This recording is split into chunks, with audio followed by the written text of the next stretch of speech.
सिलापथार दख'रा दुलाराय बर' फरायसा आफादनि लेङाइ आफादगिरि हिसाबै दिनैनि जा हाबाफारि बे हाबाफारिनि सायाव नोंथांखौ फंनैसो बुंनो थाखाय खावलायबाय।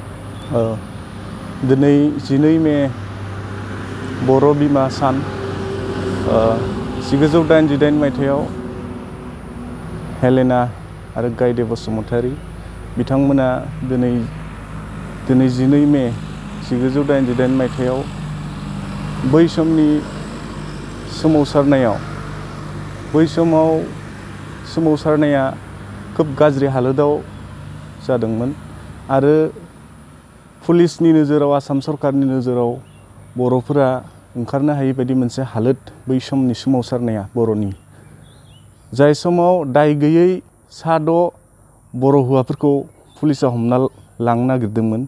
बै समाव गायदे बसुमतारी आरो हेलेना बसुमतारीया दाय गैयैखौ मिथिनानै पुलिसनिफ्राय होबथानो थाखाय नाजादोंमोन। बेयावनो पुलिसा बै 2 आइजोखौ गावथारदों आरो बै गायदे बसुमतारीया 7 फिसानि बिमामोन आरो हेलेना बसुमतारीया बै समाव 8 थाखोआव फरायनाय सासे फरायसामोन। बिसोरखौ इनाय अनागारियै गावथारनाय जादों पुलिसा। बेनि थाखाय दिनै सिलापथार दख'रा दुलाराय बर' फरायसा आफादा मुंख्लं गायदे बसुमतारी आरो हेलेना बिथांमोनखौ गोसोखांनानै बिथांमोननि मुसुखायाव बिबार बावनाय हाबाफारि आरो बिथांमोनखौ मान होदों। सिलापथार दख'रा दुलाराय बर' फरायसा हिसाबै नैबे समाव बे आनसलिकनि सिङाव थानाय बर' रायजो राजाफ्रा माबायदि थासारियाव दं आरो माबायदि संसार जानानै दङ आरो गंबैसे बर' गामि दं? बे समाव सिलापथार दख'रा दुलाराय बर' फरायसा आफादनि सिङाव गं 34 गामिफोर दं जाय गामिफ्रा जोबोर खस्थ'यै आबाद मावनानै दिन हाजिरा मावनानै जालांगासिनो दं आरो बेबादिनो दिनै गोबां बोसोर सिलापथार दख'रा दुलाराय बर' फरायसा आफादनि सिङाव थानाय मोनफ्रोमबो बर' गामिया बेबायदिनो सोलिगासिनो दं जोबोर दुखु खस्थ'यै आबाद मावनानै आरो गथ' गथाय आरो इयुन संसारखौ बेबायदिनो नारा नाथा दिन हाजिरा मावनानै आबाद मावनानै दैदेनगासिनो दङ।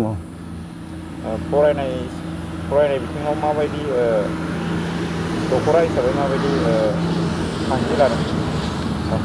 सिलापथार दख'रा दुलाराय बर' फरायसा आफादल' नङा दुलाराय बर' फरायसा आफादनि मोनसे मिशन थांनाय 2021 मायथाइयावसो मिशन फोसावदों quality and skill education mission बियो दुलाराय बर' फरायसा आफादनि। नाथाय जोङो दुलाराय बर' फरायसा आफादा फोसावदोंब्लाबो मुलुगनाङै महामारि कर'ना भाइरासनि थाखाय माखासे सांग्रांथि मेलफोरखौ सोलोंथाइनि सायाव लानो हायाखै आरो जोङो इयुनाव फैबाय थानाय इयुन समाव सोलोंथाइखौ लानानै माखासे सांग्रांथि मेल जोंनि सिलापथार दख'रा दुलाराय बर' फरायसा आफादनि सिङाव थानाय बर' गामिफोराव जों लागोन सानदों।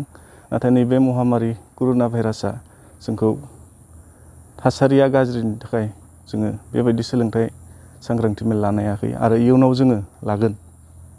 गोजोननाय थाबाय।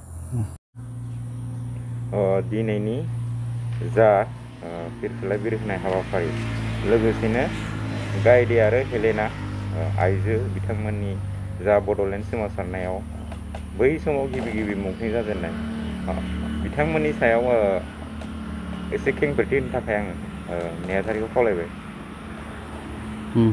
गिबियावनो आर'नाइ रादाबखौ बरायग्रोबाय। दिनै गोथार सान 12 मे 2021 दिनैनि सानावनो 1988 मायथाइयाव गायदे आरो हेलेना बिथांमोना दिनैनि समावनो जोंनि बर' फरायसा आफादनि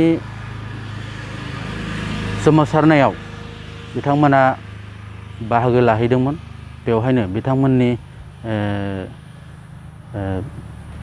जिउआ गोमायो आरो बे दिनैनि बे 12 मे सानखालिनो बिथांमोना बै सोमावसारनायाव बाहागो लाहैनायलाय दिनैनि सानखौ बिथांमोननि मुङै फिरफिला बिरहोनाय आरो बिथांमोननि सावगारियाव बिबार बावनाय हाबाफारिखौ जोंनि सिलाफथार दखरा दुलाराय बर' फरायसा आफादाबो बे हाबाफारिखौ लादों।